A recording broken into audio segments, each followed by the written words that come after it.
Luar biasa, para lenggah men saya semangat nyuwun tepuk tangan untuk Pak Gareng Semarang. Yuswa oleh sepuh ning nyatane semangat tetap membara bagaikan anak muda lha kuwi. Iramane iki menyesuaikan. Tegese menyesuaikan karo dalane kene. Tegese piye kuwi? Dalane kene lak munggah mudhun. Dadi ya kendo kenceng ngene iki mau. Mudhun kenceng. Munggah kendo. Oh iya. Aduh. Nggih. Pun nate Pak Gareng rawuh wonten ing laladan Ngiriwanda mriki. Walah mbok sumpah lagi pisan iki aku. Nggih. Sumpah. Ing atase wit 81 pupuran putih. Sowan rene kok lagi sepisan iki ya. Nggih.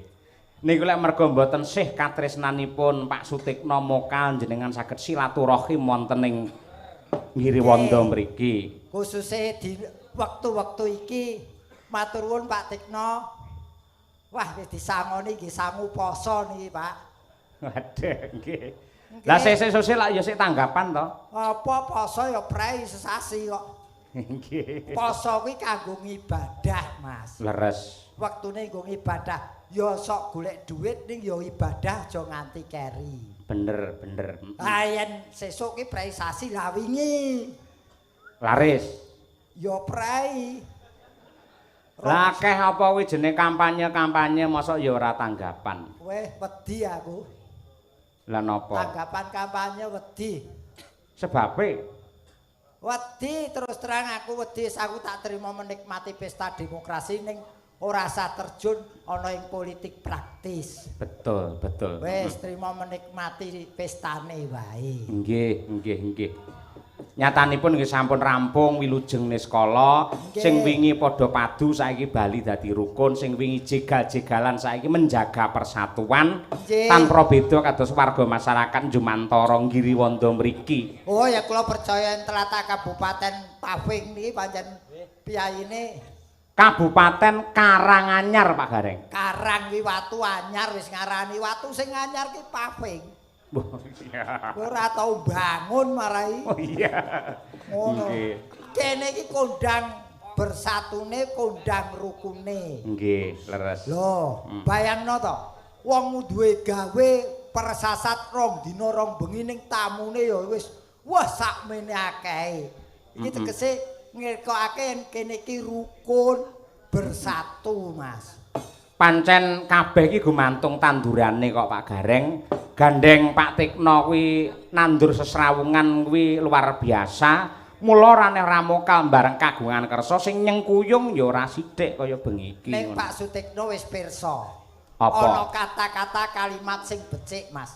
Napa niku? Tidak setiap tanaman kebaikan akan memunculkan buah kebaikan. Itu tidak mesti.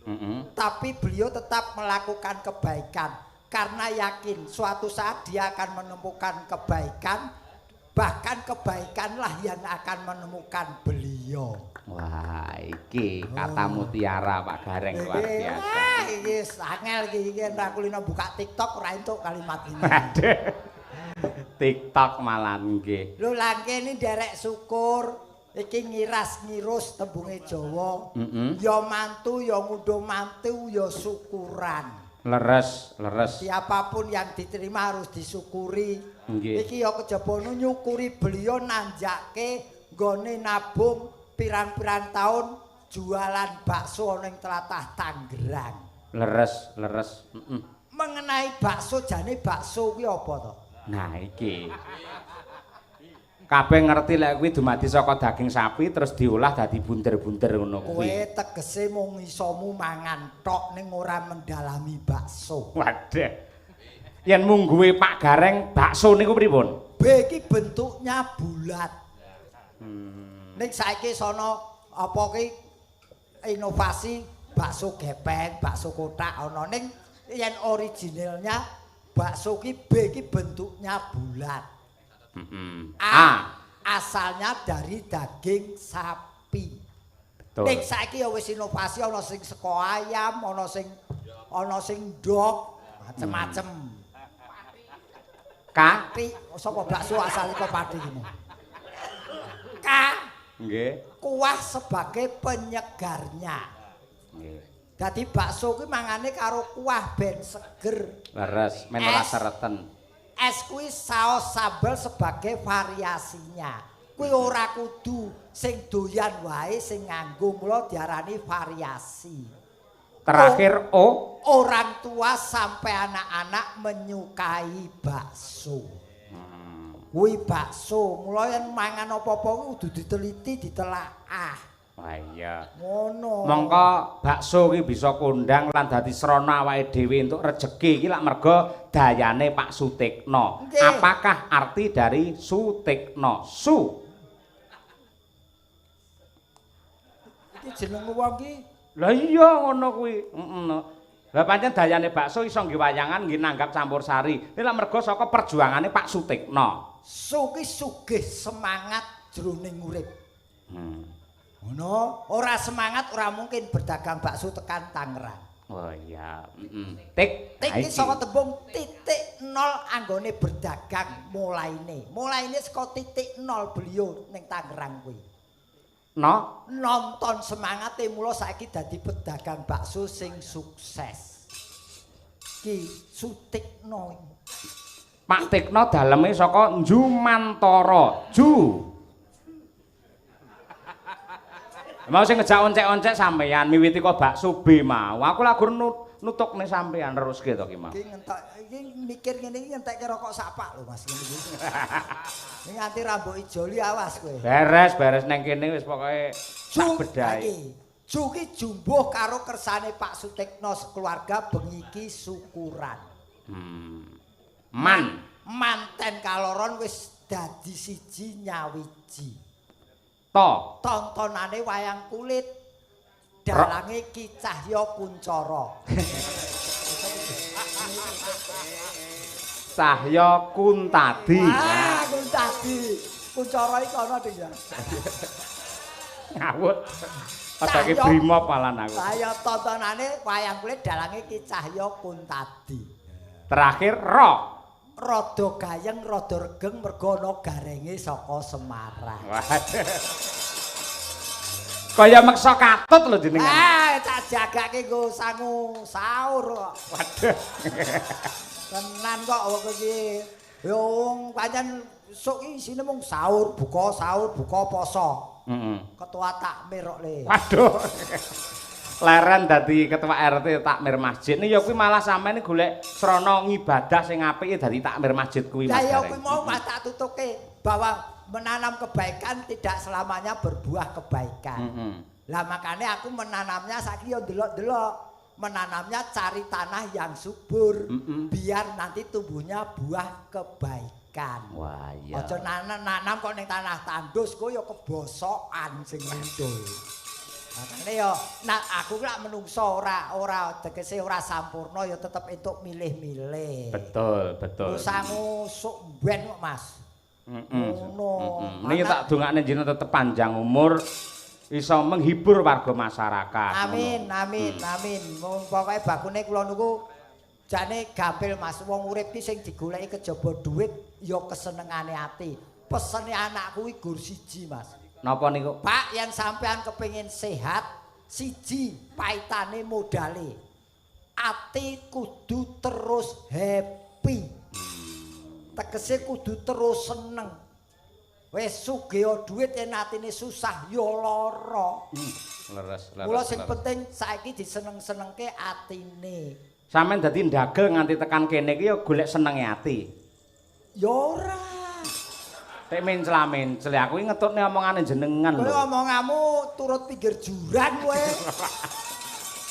Lah kuwi jare ngendikane jenengan wau lumantar putrane sing penting ati seneng lah ya. Aku lak manusia. Manusia kuwi ana salah luput ora sempurna. Wong ora sempurna ning kene iki kejaba golek senenge ati ya golek duit. Waduh, cobloko. Lho ya ora ngono kok yen aku ora omong ngono dikira aku jadi orang munafik. Nah, lho wong jenenge wong jare yen ora obah ora upah ngono kae. ya ora mamah. Ora mamah. Lah iki manteni yamen iki sik melek apa ora iki? Nah, sisan Mas Bayu Anggara karo Mbak Yayu Septiana. Bayu Anggara Bagus Pasuryane. Yu Yuswane isih muda. Anggota keluargane Pak Sutikno. Kaya cemepak men lho. Weh, piye to aku iki spontan lho iki. Heeh. Go apa? Go ki kan sapa go to, angel wis mau. Ya. Go ki golo-gilik atine karo Mbak Yayu membangun rumah tangga. Rasane wis nyawiji mula muga-muga dadi keluarga sakinah mawaddah warahmah. Amin ya rabbal alamin. Mbak Yayu Septiana, ya. Kuwi nganti saiki aku ora iso nerjemahke ya kuwi. Ora mungkin jenengan iki dagelan cerdas kok. Aja meneh kok jenenge bojone Mas Bayu. Jenenge bojoku dhewe kan saiki ora iso tak terjemah. Bojoku jenenge ya Yayu. Jare garwamu Sri Rahayu padha karo garwane Pak Tekno. Iki tak katik gathuk. Iki lagi nemu mau esuk. Yayu. Kuwi wong wedok tipene sing manutan. Tegese setia lan manut marang garwa. Iki kebukten bojoku ya ngono. Mula jenenge Yayu. Dijak apa-apa ya. Terus ya, ayo Nduk, yuk. Mula kuwi tipene wong wedok sing manut. Mula jenenge Yayu. Ya dan yo. Ayo Nduk mulih. Yuk. Ayo. Ayo Nduk mlebu kamar. Yuk. Oh iya, Yayu. Wis tekan semono wae aja tekan. Kok sik rampung kok Septiana Sep. Sep ki ana sing maca sep, ana sing maca sep.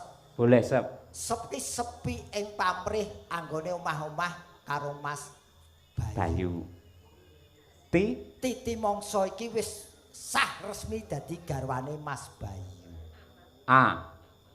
Asah asih asuh. Kuwi tenan kok. Iya. Wong omah ki kudu asah asih asuh pondasine. Iya. Nah, narima ing takdir. Lah iki mula modale wong omah-omah kuwi kudune intine kuwi nrimo lan percaya marang takdir. Wong yen ora percaya marang takdir kuwi ora bakalan langgeng segalanya. Baik pekerjaan, omah-omah utawa mlumakune kuwi kudu percaya takdir sebagai orang yang beriman. betul. Mula Imam Ghazali menyatakan mulai kita menikah maka disitulah kita mulai belajar dan sekolah sampai akhir hayat. Betul. Mencintai tidak hanya sekedar tidak menyakiti orang yang kita cintai. Betul. Tapi kesiapan kita untuk sabar dan menerima rasa sakit yang diberikan oleh orang yang kita cintai. Betul. Ya apapun yang terjadi itulah takdirmu. Betul. Jangan kamu pungkiri lagi mula ndongake mugi-mugi temanten kaloron sageta dadi jodoh.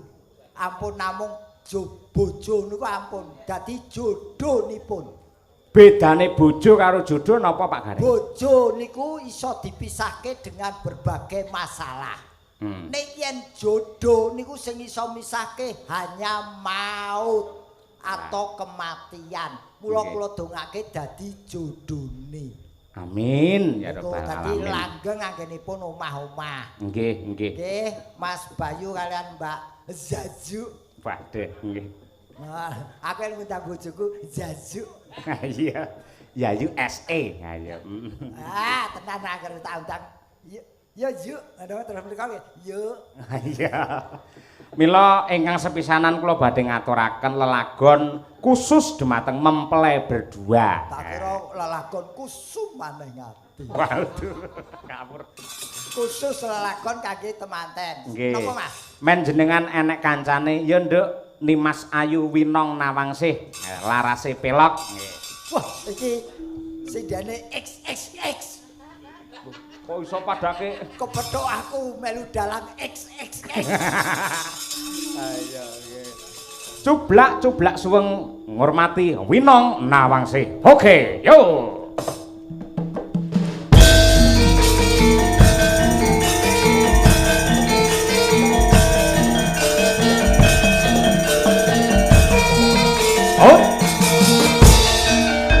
Cuplak-cuplak suwang metek kelentar pambuka tutup puter pak pomera lere sapa kudu tele ake sir kok tele kopong sir kok tele kopong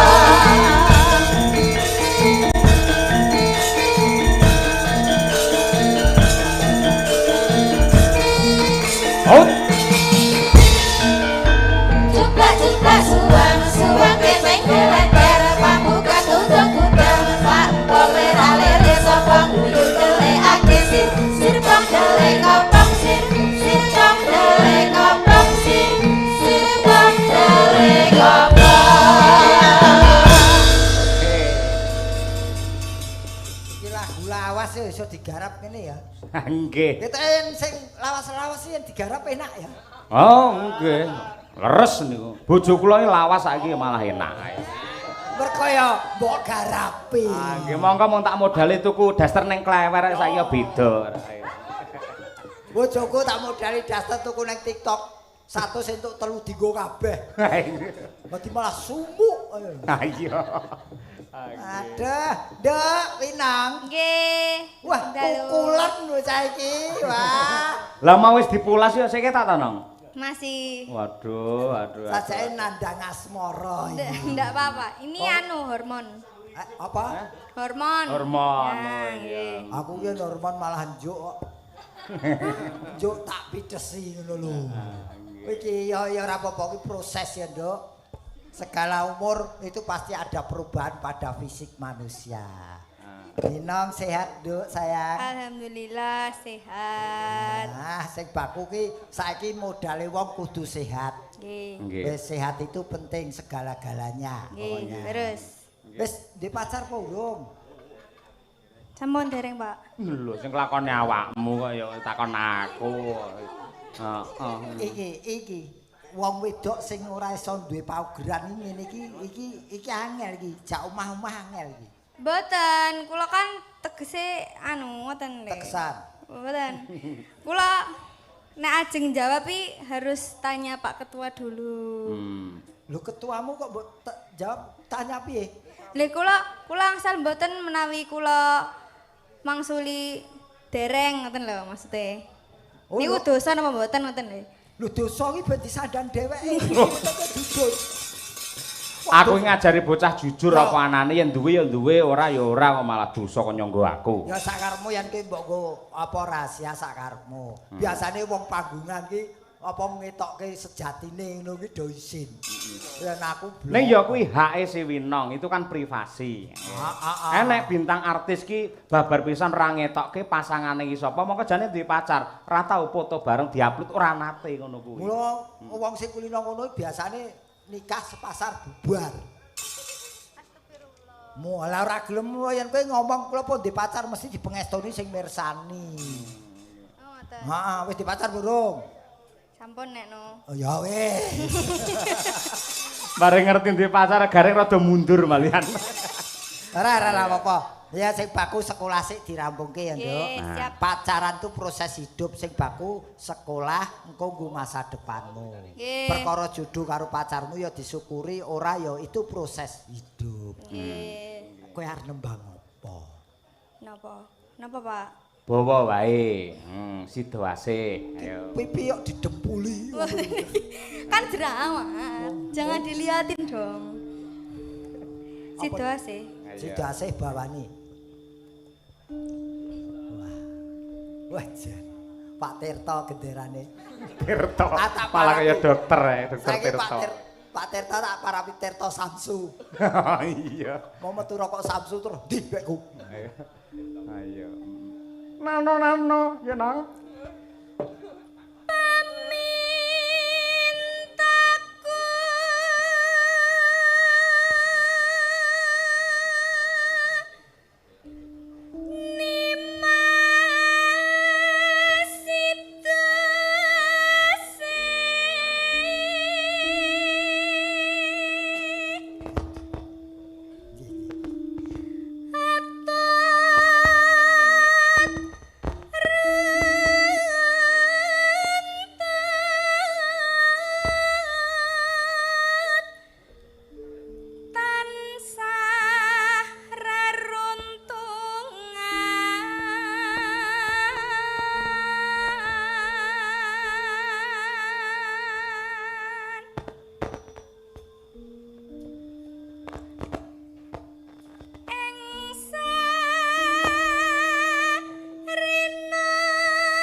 Biyen ki nalika sik sepisanan melu aku isih SMKI, suarane ki kasar.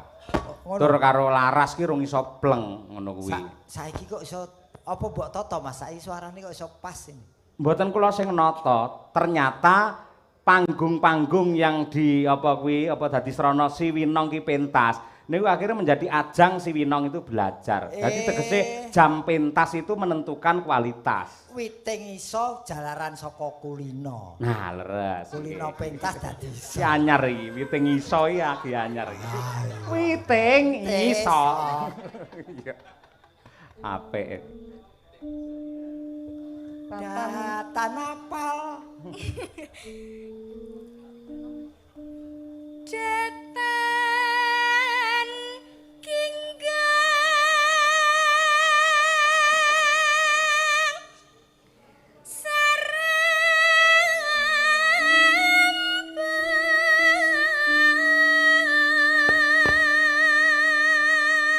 Men saya urip gandeng sampean pasangane karo Pak Gareng. Ya etok-etoke no sampean ngungkrum lho nong. Ayo gandrung karo Pak Gareng.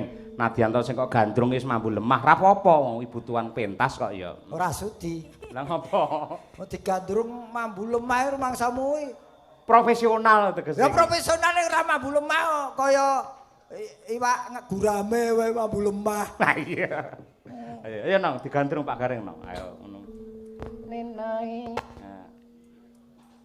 Meke mati. Nya iki sing apik. Oh, iki gumantung perbuatane kok. Ayo. Ya nang.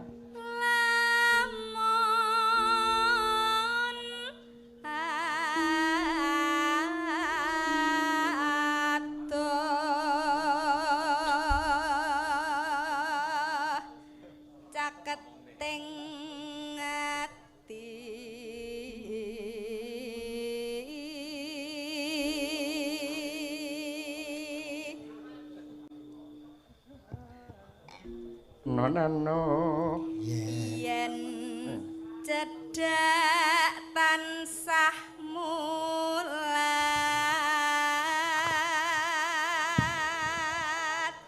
Jack muni no Gareng iki tangane sing reget iki.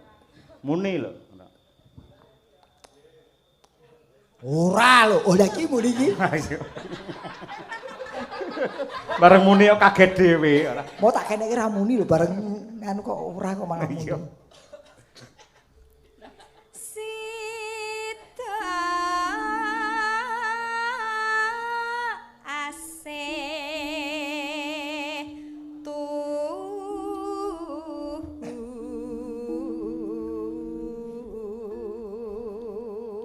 kowe ra iso roman. Wong kon ngungrum aku kok sing didepke wong kono. Iku ngungrum ya. Lah jenengan tesih sibuk kalih mi kok. Yo ngewangi kowe iki piye carane aku digerayangi ngono. Waduh. Ayo. Pripun nih? Lambene sapa komentare tuwek ngene. Kula bingung ya Pak, soalnya kados mbah kula ya, dadi nek ajeng anu pripun ngoten. Malah kaya mbahmu ki awet mung kari keal-keol kok. Oh, ora roman ra patek. Ora apa-apa, rasane dipateni sik, sing penting gandrung ngono ayo. Mosok karo mbahe. Sik to rasane dipateni sik kaya debok to, Mas. Lah iki jare karo mbahe ngono kok ya, heeh. Ngonone kaya ngene kok bejo lho aku ki gelem. Lah kuwi. Pindo mimi. Cekel pundake no. Pundake cekelan. Pundak. Lan mintuna. Pundak sing kiwa no, ora gelem lek tengen kiwa. Nano. Ayo bareng. Pengalaman. Aku didemeki wong wedok iki. Mesti Kang Mas. iki jane warok apa piye? Lah jeneng anu diken Pak Dalang anu. Aku iki didemeki wong wedok iki trauma. Lah kok saged. Wingi didemeki ping pindho iki ngetokke 200.000. Nang karaokenan iki. Oh, lah edan iku ya. Kasihan. Aku dilukai Wino. Apa? Merah. Waduh. Ayo. Ana tepi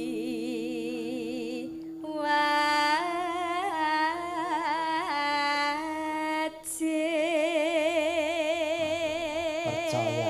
Angger sing ninting pas mesti sing nembang ya pas. Sing ninting pasangane Marwata lho. Kok iso? Daryadi. Iki Mas Daryanto ya. Oh, Daryanto, masalah Daryadi. Neno kira. Sito wasih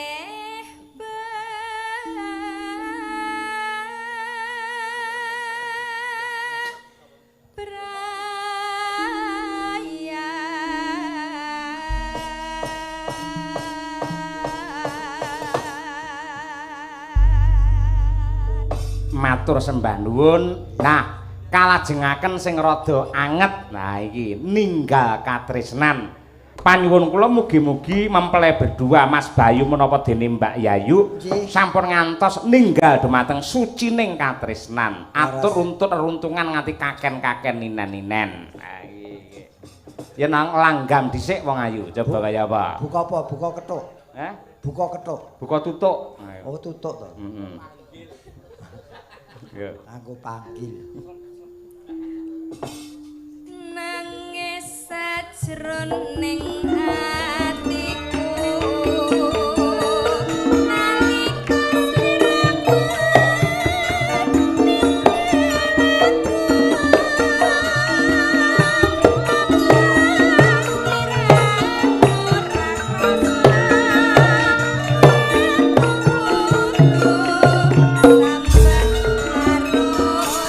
Thank you.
jaranke Mas. Yo. Kur.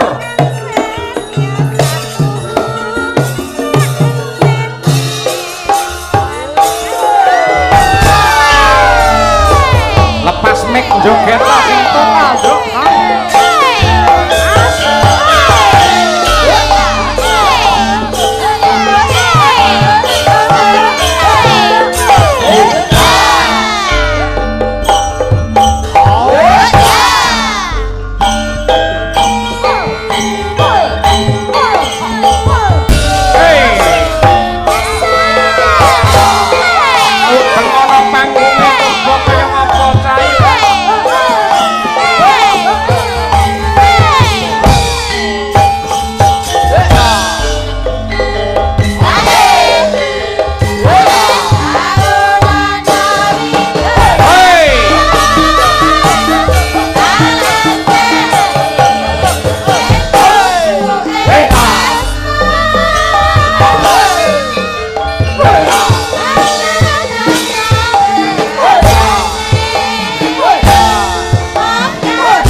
Pilih-pilih piye? Pilah iki tegese dipilah sing joget di, sing nembang di, sing nonton di. Heeh. Nah, pilihe ya pancen sing pinilih pinong sing joget. Mongko iki jurusane dudu bocah tari. Anu ngendi? Solo. Ning Solo ning ana ing UNS lho kuwi. Jurusane apa? Jurusane Apa, Dok? Nang? Apa? Basa Jawa. Oh, basa Jawa. Dadi iki Mongko lek omongan karo kancane gawe Indonesia terus. ya iki lho. Basa Jawa kok basane Indonesia iki lho. Lulu gua. Iya, ngono kuwi. Wah, jane ngene luwes. Iki bocah kowe cadi to, Nong? Oh, tulung agung mula ya iki apa jenenge jogete Srimpi iki luwes banget. Iso Srimpi lho pamadane bedayan. Joget apa? Iki jenenge senterewe jaranan ngono kuwi. Walah wong kacek sithik lho, Srimpi karo senterewe padha ese lho. Ha iya. Ayo padha ese serampat ya oleh ngaku teh. Senterewe iki pancen ciri khase weton kono. Heeh. Wis pokoke Jawa Timuran ki ora iso ninggal senterewe. Yen aku maca teng buku Sente Rewe, asline sing bener niku Sente Rawe. Sente karo Rawe padha-padha le gateli. Gateli mula ora iso mandeg iki. Iso meneng, ayo. Lan joget nganti kaya kelebon orong-orong deh. Ya mergo gatel. Iya, ngono kuwi. Pancen Sente karo Rawe iki gawe gatel. Leres nggih. Ning iso diartikan juga siapa yang melihat tarian gatel kepengin melu joget. Leres. Dadi daya tarik, Mas. Nggih. Dasar sing ngendang ya sing ngendang apa sing joget ya si Kenong iki. Winong. Ah ya lak manut Kenonge to joget. Oh iya. Manut sing enong. Sesat ning ora ya. Sesat kemudian tak berguna. Iya. Ngono. Ayo. Arum Bali. Ya, coba kaya apa? Bir Gita Ayu dari kota Kediri. Iya, ya, coba kaya apa? Ya Bir jogetan nembang nggih jlimur Anda yang sedang berduka. Ayo. Sekon di omahe ndi? Omahe ngendi? Kota Tahu Kediri. Lho kok jenenge Birgita? Lah apa? Ya oleh ae to jeneng Birgita. Oh, cah saiki kok gaul. Cah saiki. Nggih. Birgita. Iya. You standing partai. Loh. Maksudnya ngadeg Malah resepsi madang ora. Bir, Dalam. come here. Ayo. Ya mah ngonteni sepote sik aku. Sesek ngenteni bapak bareng. Nana, nene, nene, nena. Kemeruh kowe seneng. Diabani jo angel. Arum Bali, yuk.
Apa? Mlaku rene nambuhi mau arung Bali terus iki mau winong diri bojoku kuwi.